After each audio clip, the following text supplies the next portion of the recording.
Come and listen to my story about a man named Jed. A poor mountaineer barely kept his family fed. And then one day he was shooting at some food, and up through the ground come a bubbling crude. Oil, that is, black gold, Texas tea. Well, the first thing you know, old Jed's a millionaire. Kinfolk said, Jed, move away from there. Said, California is the place you ought to be. So they loaded up the truck and they moved to Beverly Hills, that is, swimming pools, movie stars, the Beverly Hillbillies.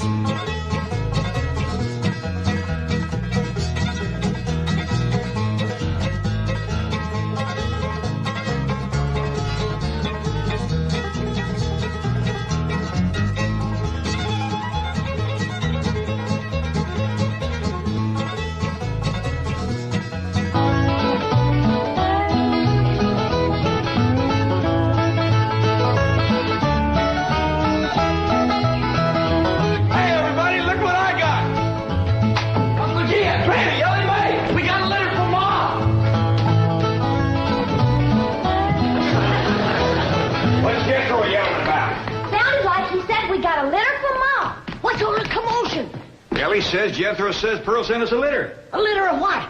Did you hear what? No, but I bet you it's kittens. Kittens. Pearl's always trying to give away kittens. Well, there y'all are. Where's the kittens, Jethro? What kittens? Didn't your ma send us some kittens? Just a minute. Nope, just a letter. Jethro, how could you think that kittens would... Well, come on, sit down. Let's hear what Pearl's got to say.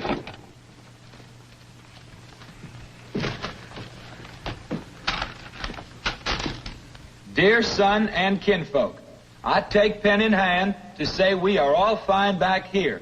How are you all out there? Just fine, Pearl. That's right. Jethro, I hope you are making good marks in school out there. Ma thinks I'm going to school. Are you in the 5th grade like you would be here? Doggy, Jethro, I clean forgot about putting you in school. We're going to have to get you started today. Can I go too? Well, no, I think Miss Hathaway's got plans to put you in some girls' school. Can I go too? Jethro, I just said it was a girls' school. That's why I want to go. I like girls. I don't. Let's get finished with the letter. After that, we'll take care of school. Your sister, Jethrine, had a narrow escape. A city dude tried to take advantage of her. What does that mean, Paul? Well, that's, well, Granny will explain that to you later. Tell us more about the city dude, Jethro. His name is Jasper He. Jasper He? That's a funny name. Oh, there's a dot in there. His name is Jasper. He wears patent leather shoes and spats on them. Don't sound too neat, does he? He seen your sister at the cabin when I went there to keep an eye on it for Cousin Jed. I know what Pearl went there to keep an eye on. Mr. Brewster. Well, now, Granny, Pearl's a widow woman. She got a right to look. I ain't knocking it. I got my eyes open myself. At first, I thought the city dude worked for Mr. Brewster, so I drove back out to the cabin to give him a piece of my mind. I could put a bug in that Mr. Brewster's ear. Look out for feathers. Feathers? The more Pearl has her eye on a man, the more feathers she sticks in her hat. That's right. 3 and 8 came in flowing 2,000 barrels a day. And it looks like the news strike's going to be even better. There's no doubt about it. This is one of the richest pools we've ever hit. Yep, everything from here is good news.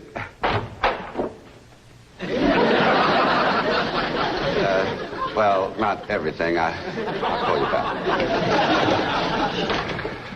Mrs. Bodine, this is a pleasant surprise. Well, thank you. Although you might not think it's so pleasant when you hear what I have to say. Oh? One of them oil fellas working for you has made advances to my daughter. Made advances? Well, what would you call being picked up and carried off by brute force?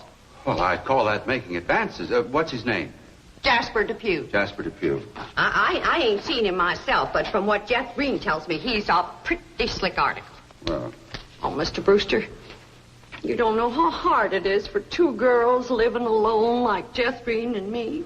You see, my son Jethro's in California with Cousin Jed, leaving us no man to protect us. I'm a widow woman, you know. I guess wherever you have two unattached girls living alone, there's bound to be trouble. Especially when the girls are the kind that men call lookers. Did you say his name is Depew? Jasper Depew. Calls himself Jazzbo. Oh, Jethrine says he's a flashy dresser and a fancy talker and drives a sporty car. Regular big city dude. I guess Jethrine's kind of like me when it comes to tall, handsome city fellas. I'm just putty in their hands. Nope, no one by that name working for OK Oil. You mind if I look? Oh, well, no, go right ahead. I'm bound and determined to find the rascal that trifled with the affections of my sweet, innocent, helpless baby girl. Ma! Jethrine, I thought I told you to stay in the buggy. I seen Jasper Depew coming. Here? Yes'm. Oh, well, thank goodness we got Mr. Brewster to protect us. Oh, there he is. Mr. Brewster throwed his arms around me and held me in his strong embrace. What's an embrace, Paul? Well, that's when folks kind of twine their arms around one another. You mean like wrestling? It's sort of like wrestling, except they ain't mad. It's like wrestling for fun. Yeah, I reckon you could see that. Then we heard a knock on the door, and we knowed it was Jasper He. Better look for that dot again. Oh, yeah. We knowed it was Jasper. He was there to get Jethrine. Her beauty had set his heart to burning with flaming desire. What's flaming desire, Paul? Well, Granny will explain that to you later. Well, I'll try. But you're sure counting a heap on my memory.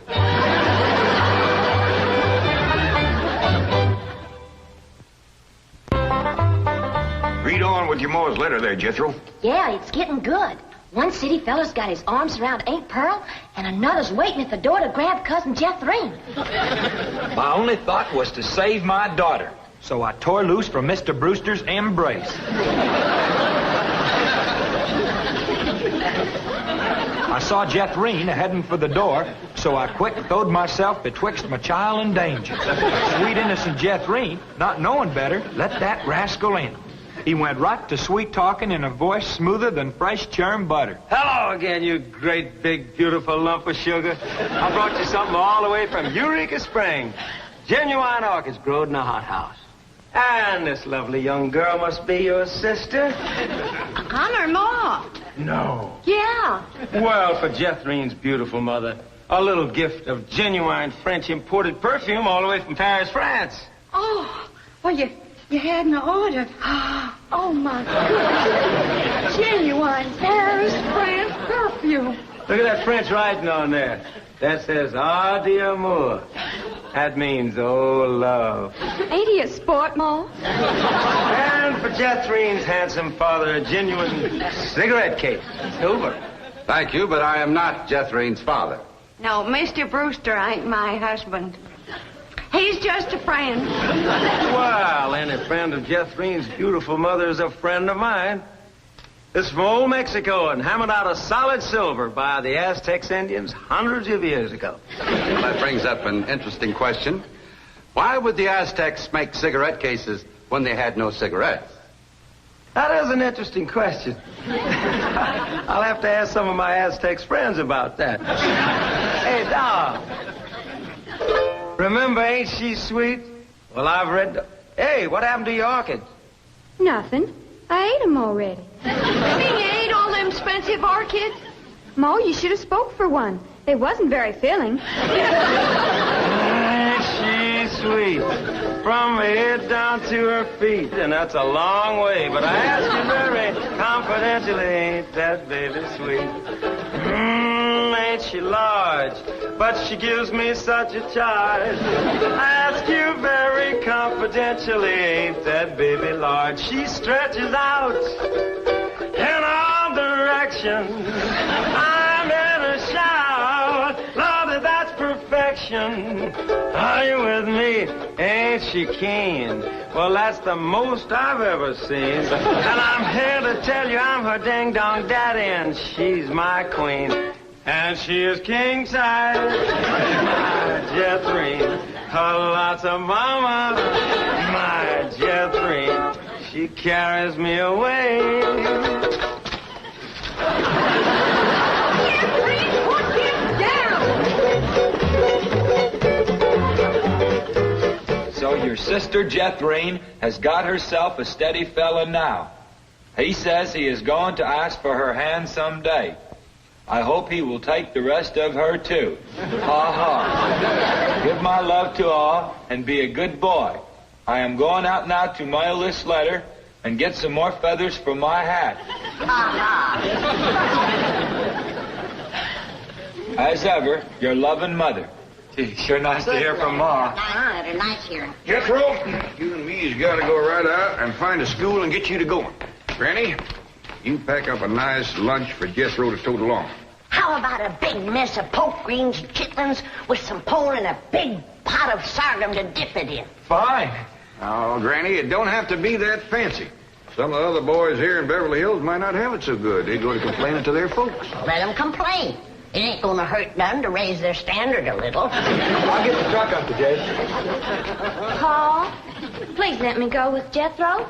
I can help him fight if the big kids in the 5th grade goes to picking on him. I know for sure that Miss Hathaway's got other plans for your schooling.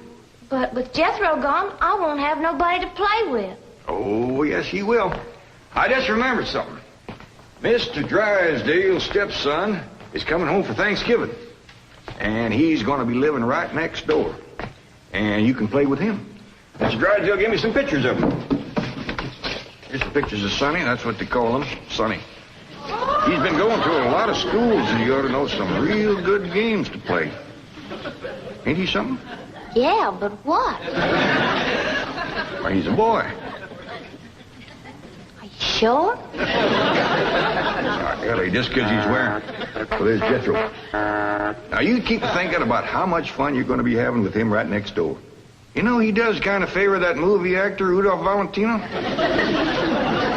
Here's Jethro's lunch. I didn't have time to fix much, but it'll hold him till he gets home from school. I got a little surprise in there. I've been saving it for a special day, and I reckon this is it. What is it, Granny? Deviled hawk eggs.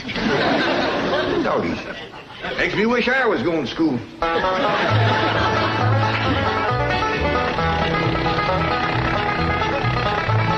School, all right.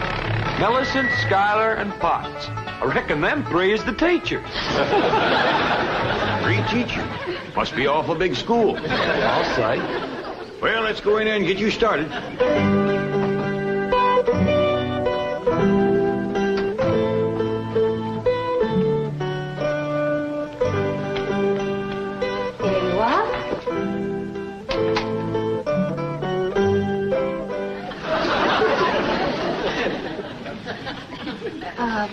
May I help you? Well, reckon maybe you can. Diana, someone has parked a most disreputable-looking vehicle outside my window. Perhaps it was these gentlemen. Oh?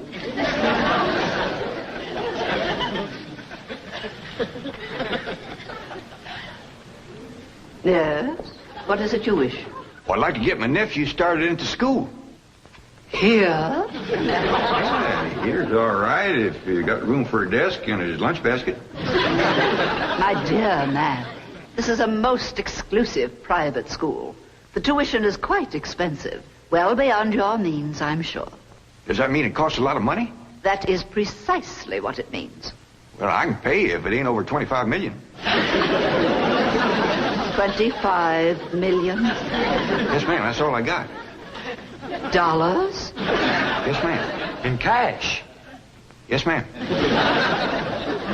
This is obviously a practical joke perpetrated by one of my envious competitors. What is your name? Jed Clampett, ma'am, and this here... And you expect me to believe that you have $25 million? Well, no, not on me, ma'am, but my neighbor, Mr. Drysdale, he's keeping it in his bank for me.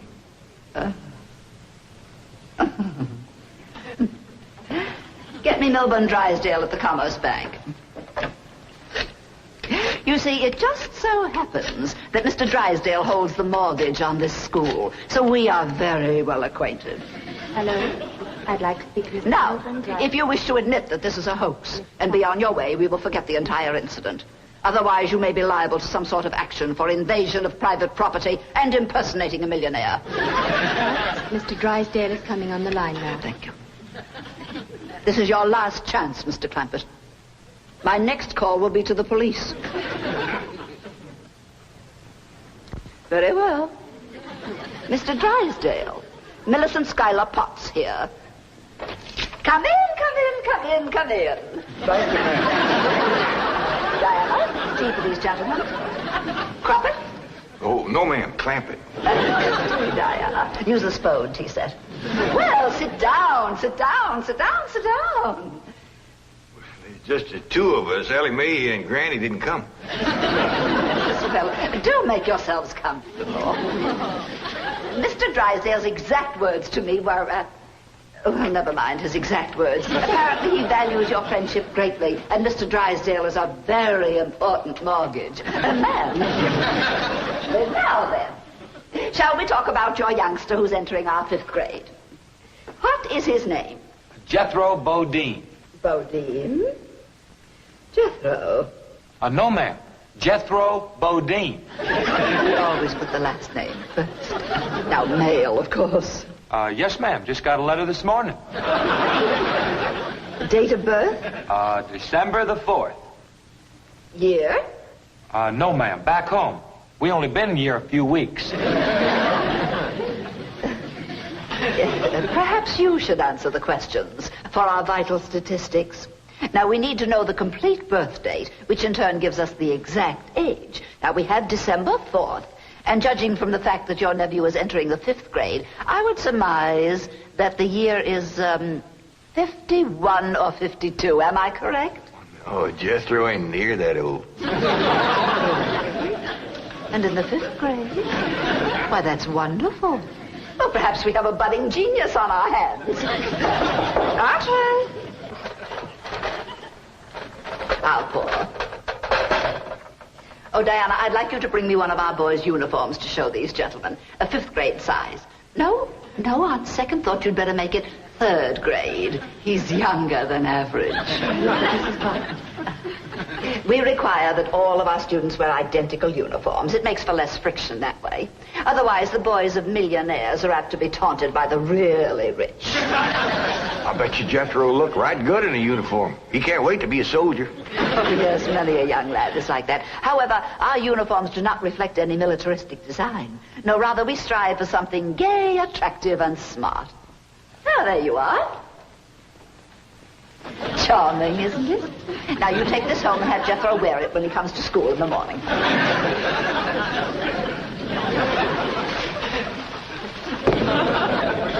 Wear this? Afraid Granny will have to make considerable changes in this before it'll fit Jethro.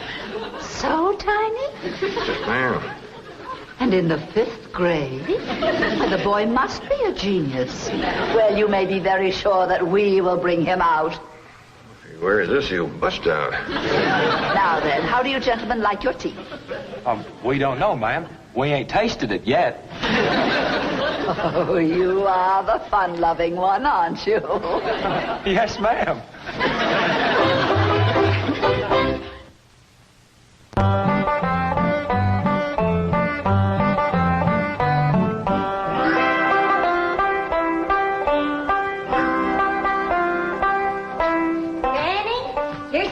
School clothes. You want me to help let them out? Oh, well, thank you, Ellie, but let's see what has to be done. Maybe they fit them already. That's supposed to be a hat? I reckon so. What's that? Well, Jethro said it stands for pots. Potts? That's the school he's going to. Pot school. Hell, he'll be learning a good trade.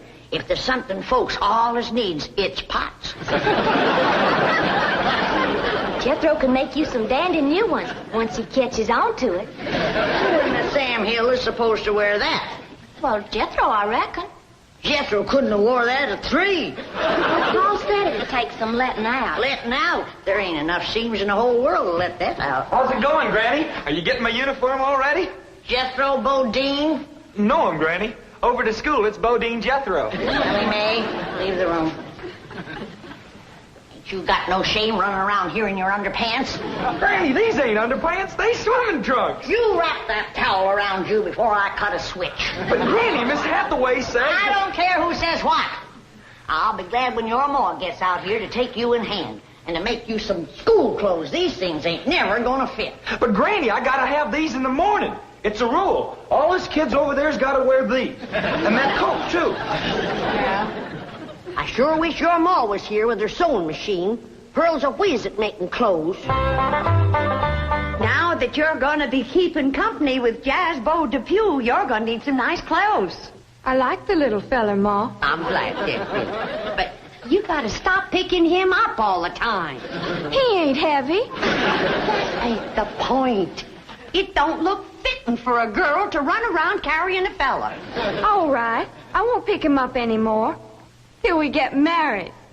Why would you pick him up then? To carry him over the threshold. You ain't supposed to carry him. He's supposed to carry... No, that's ridiculous. I declare, I don't know how I'm going to keep you in clothes the way you're shooting up. I start a new outfit, and by the time I get it stitched together, you've outgrown it. My new shoes is already too tight for my feet. Oh, them feet. If they get any bigger, you're going to have to go outside to turn around. My feet ain't as big as Jethro's. Well, of course not. He's a boy. Just think, your brother Jethro's going to school in Beverly Hills, California. Yeah. I'm homesick for to see him, Ma. Me too, Jethro. I'll bet your rich Uncle Jed has Jethro duded up like one of them actors in movie pictures.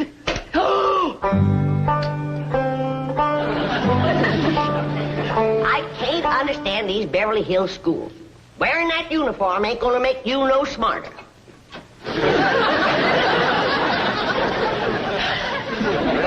Miss Potts said I had to wear it this morning. And she's the boss teacher.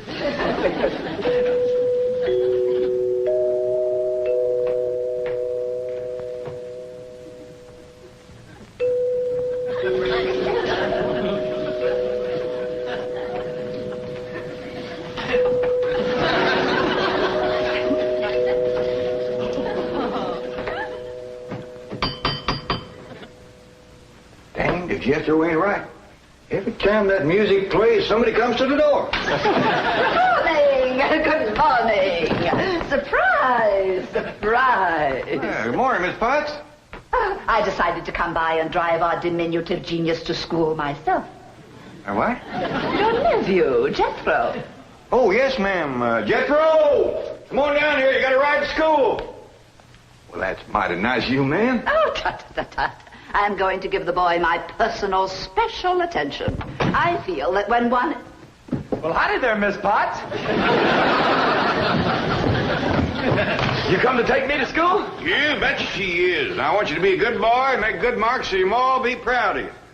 This is your nephew? Ma'am, you met him yesterday, remember? Of course, he does look a mite different in his uniform. Granny had a time getting it to fit, but she done it. You are in the 5th grade? Oh, yes, ma'am. Just finished 3 years in the 4th. But I can't. It's impossible. Oh, that ain't nothing. He got through the 1st grade in only 2 years.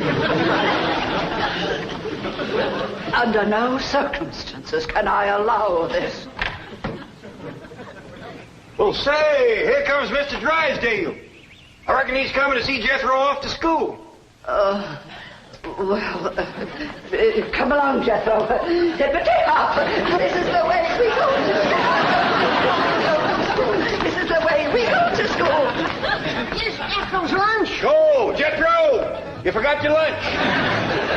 Jethro, you share your grits and fat back with Miss Potts today.